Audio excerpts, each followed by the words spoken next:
A lone congressman taking on the issue of Bahrain. We believe that about 630 of these people still remain in detention. Arbitrary arrests, unexplained disappearances, torture, just some of the testimony delivered before a congressional human rights panel chaired by Democrat Congressman James McGovern. He believes it's time for the U.S. to take action against Bahrain.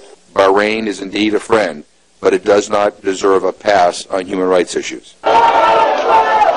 But so far, the U.S. has failed to take a strong stance against Bahrain's violent crackdowns on the protest movement, even though there have been reports for months of citizens being persecuted for their religious beliefs or for speaking out against the government, and doctors targeted for treating injured protesters. 5 family members of Maryam El-Khawajas are missing or on trial. She says the White House must act now.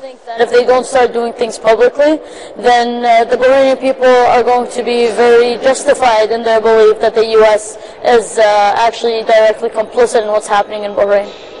But Obama administration officials were noticeably absent from the hearing. 2 State Department witnesses declined to testify. They were admonished by the panel's chair. I was expecting at least 1, possibly 2 witnesses from the State Department to testify.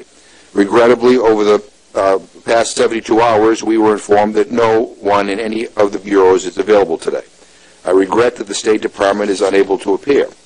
The United States and Bahrain share a multi-billion-dollar security and economic partnership. Bahrain is home to America's 5th Fleet, a critical U.S. military command center.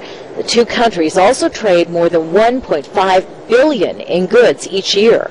Congressional representative. This panel witness says it's time for the U.S. to use its leverage and hopes his testimony will to spur some debate, and hopefully it will spur the administration, namely the President and the Secretary of State, to talk out much more forcefully against the human rights violations that are taking place in Bahrain right now. In a written statement to the congressional panel, the Bahrain government says that it is tolerant of all religious and political views. It says it has never arrested any medical personnel for treating protesters. Still, human rights groups dispute that and say they hope the White House, as well as Congress, will finally do more than just express concern about the actions of Bahrain. Kimberly Helkett, Al Jazeera, Washington.